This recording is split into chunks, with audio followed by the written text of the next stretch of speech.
또 다른 이유도 있습니다. 또 다른 이유도 있습니다. 그게 뭐냐면, 한국 교회 목회자들의, 이건 사실은 뭐 동의를 안 하셔도 괜찮은데, 제가 보는 관점에서. 첫 번째, 독서량이 너무 적습니다. 독서량이 너무 적습니다. 왜냐면은, 독서를 안 한다는 건 아니에요. 책을 많이 삽니다. 목회자들이요, 책을 엄청 구입하거든요.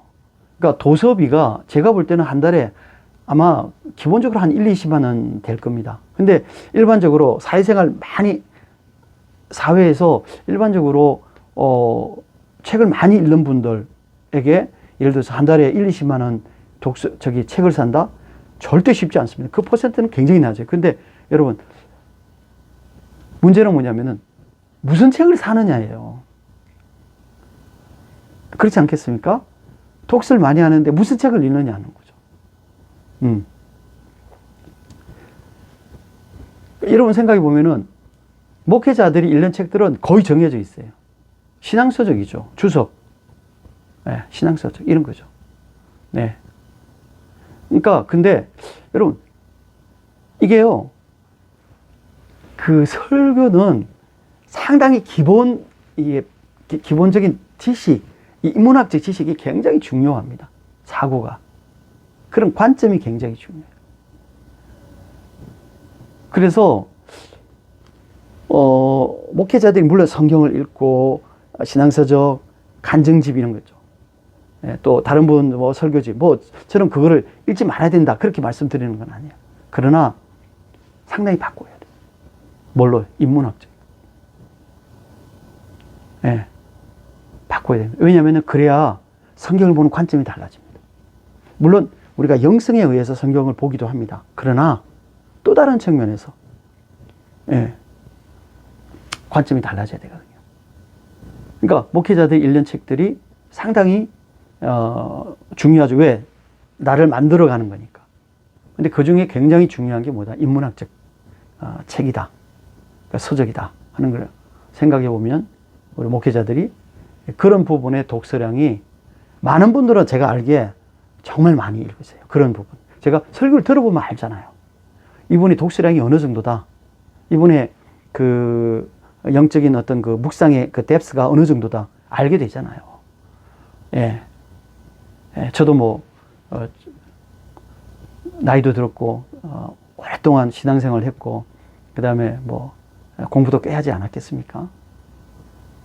알잖아요. 근데, 그게 굉장히 중요합니다. 그러니까 저는 뭐, 개인적으로, 저는 원래는 철학을 공부하려고 했다가, 철학이 제가 하기에는 좀 능력이 좀 떨어진다라고 생각을 해서 저는 경영학을 했습니다. 네. 그래서 제가 경영학 PhD를 했고요. 또 다른 학교에서 뭐 회사 생활 제가 오래 했고요. 그 다음에 다른 학교에서 제가 또 경영학 그 풀타임 교수는 아니지만 파트타임 교수로도 했고, 그리고 이제 신학을 한 거예요. 네. 그러니까 어떻게 보면 그러니까 저의 어떤 그 커리어를 보면 저는 신학에서도 저는 신약 누가복음을 저는 공부를 해서 학위를 제가 받았습니다. 그러니까 어쨌든 저의 어떤 그 삶의 경로를 보면 상당히 좀 다양한 경로들을 이제 가지면서 그게 이제 필요한 공부들을 하다 보니까 어떻게 보면 일반 목회자들보다는 조금 더 다양성이 아마 있지 않을까라는 생각은 해보게 됩니다. 물론 저와 같은 그런 어떤 그 커리어를 가진 분들이 뭐 지금도 많이 있잖아요. 전문직에 종사하시는 우리 목사님들도 많으시고. 근데 이제 그러다 보니까 제가 이제 목회를 그렇게 하면서 제가 목회를 하다 보니 또 학생들을 가르치다 보니 학생들에게 이렇게 느껴지고 확인되어지는 그 내용이 뭐냐면은 독서량이 너무 적다는 거예요. 그러니까 그래서 참 이거는 아쉬운 대목이다. 이런 거죠. 그 다음에 이제 독서량뿐만이 아니라 이제 그 설교와 그 전체 설교와 소그룹 공부와 또 이런 그 상담 그러니까 이런 것에 대한 전체적인 어떤 이해, 그 다음에 제일 중요한 게 이제 설교와 소그룹과의 그 관계, 그러니까 이런 것들에 대한 이해를 조금 더 가질 필요가 있지 않겠는가 이 생각입니다. 근데 이제 그거는 저는 이렇게 생각하거든요. 그러니까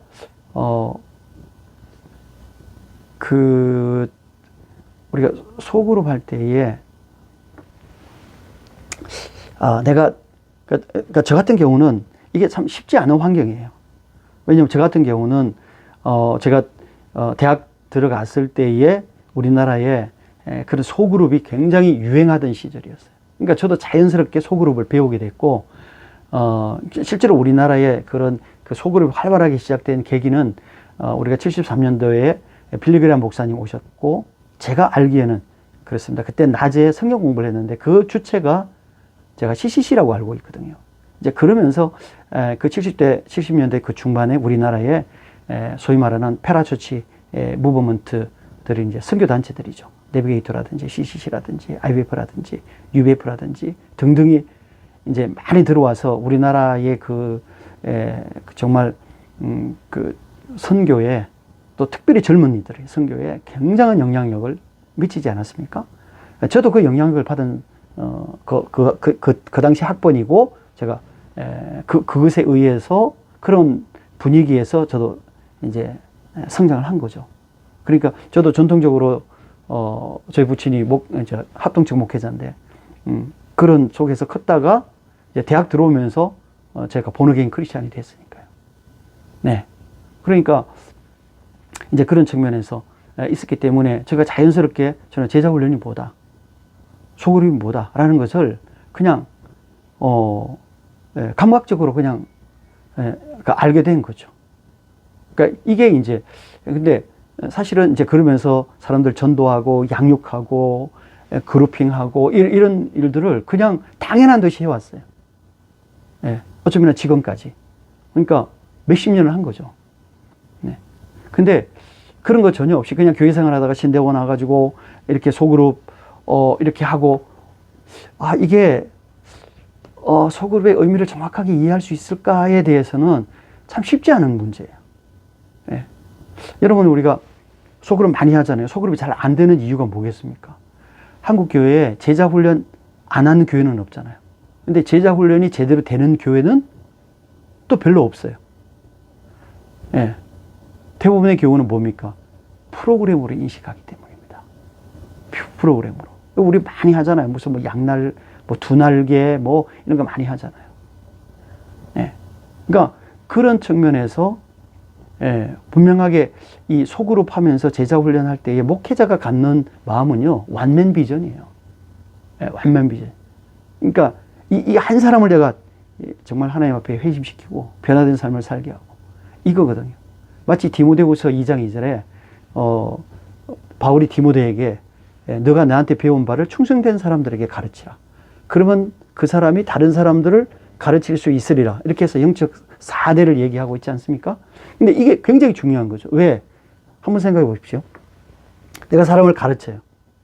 그 사람에 의해서 내가 가르치는 그 사람이 실제적으로 제대로 배워서 가르치는가는 누구에 의해서 나타납니까? 그 사람이 가르친 사람에 의해서 나타납니다. 그러니까 실제적으로 바울이 디모데를 가르쳤는데,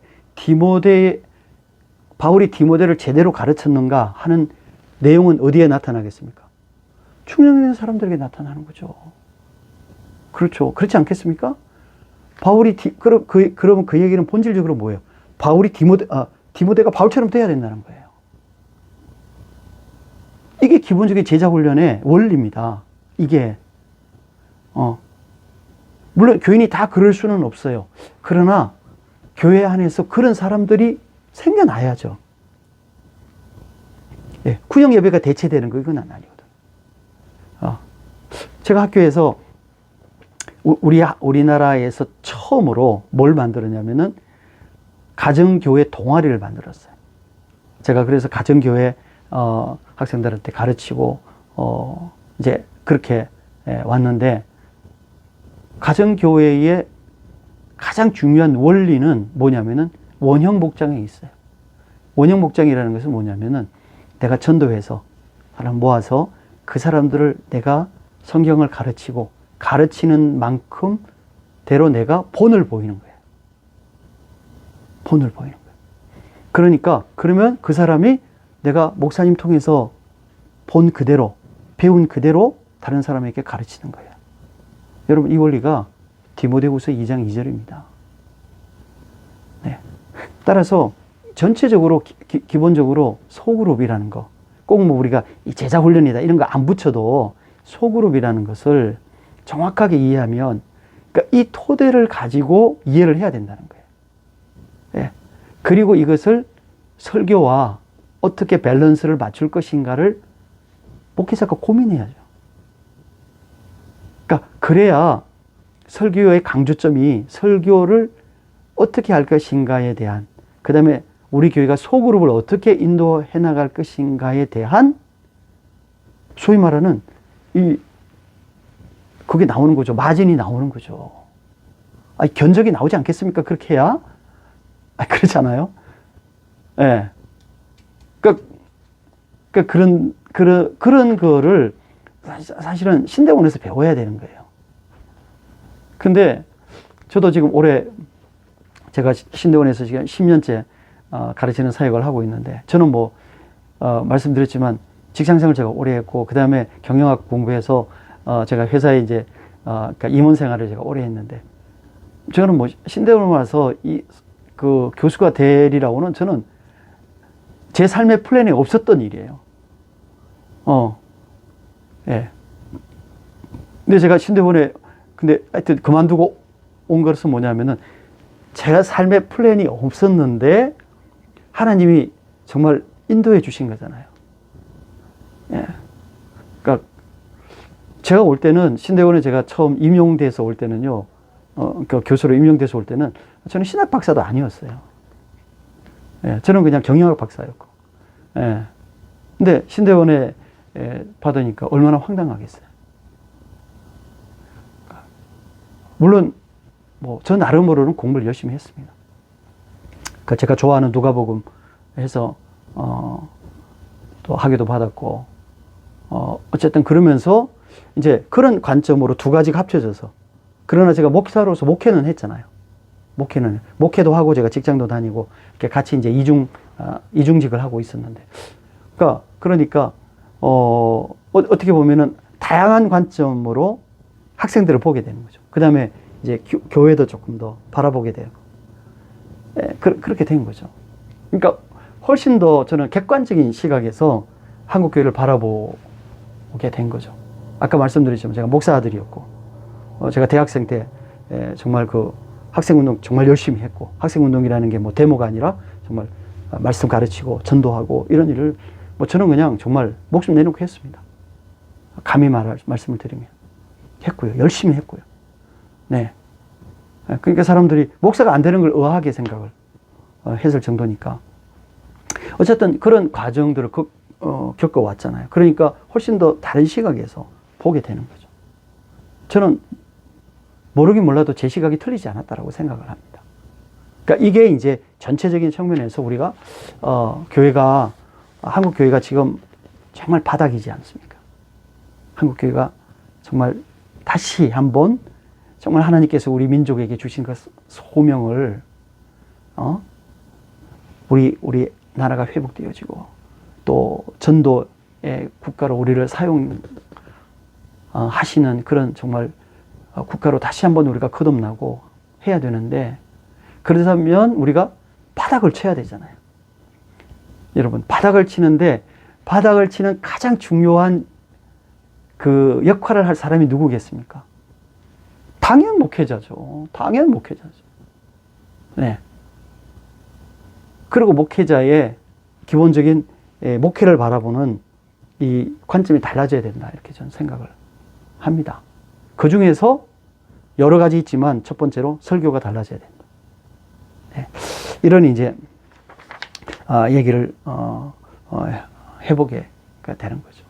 그래서 아까 이제 잠깐 말씀드렸지만 제가 한 6, 7년 정도 그냥 자발적으로, 제가 이제 이런 인식을 갖다 보니 자발적으로 그냥 처음에는 이제 뭐 몇 명부터 시작해가지고 계속해서 설교 세미나를 했습니다. 그래서 보통 한 4시간에서 6시간 정도 하루에 해서 한 4일 정도, 네, 그렇게 이제 하다 지금 한 10 몇 번 했습니다. 네, 그래서 또 다음 시간부터는 그러면 제가 그러니까 실제적으로 아까 말씀드리고 제목이 쉬운 설교 세미나인데, 쉬운 설교 세미나는 설교를 잘하자는 건 아니에요. 네, 그러니까 쉬운 설교 세미나는 뭐냐면은 설교를 어떻게 준비할 것인가. 네, 그러니까 말씀을 그것에 제일 중요한 건 뭐냐면 말씀을 어떻게 볼 것인가. 예, 그러니까 말씀을 내가 어떻게 볼 것인가에 따라서 설교는 달라진다고 저는 생각합니다. 그 다음에 설교자는요, 설교를 내가 딱, 글쎄, 이 표현이 적합한 표현인지는 모르겠습니다. 설교를 했던 제가 딱 이렇게 선포하고 내뱉는 순간 목회자의 역할은 끝난다고 생각합니다. 설교로서. 나머지는 뭐예요? 성령이 하실 일이에요. 그러니까 그 나머지는 성령께서 하실 일인데, 목사들이 너무 그것에, 그러니까 강박관념, 그러니까 반응의 강박관념을 받는, 그게 너무 크기 때문에 목사님들이 제일 좋아하는 단어가 뭡니까? 이거 설교에 은혜 받았습니다. 근데 사실 정작 그 사람은 설교가 뭔지 기억도 못해요. 실제로 그렇습니다. 그러니까 그냥 립 서비스예요. 그러니까 중요한 게, 우리가 그게 중요한 게, 목회자들에게 그게 중요한 게 아니고, 정말 말씀을 올바로 보면서 그 말씀에 얘기하는 그대로 주제에 맞게끔 우리가 설교를 어떻게 그분들에게 말씀을 가르칠 것인가. 이게 무엇보다 중요하다.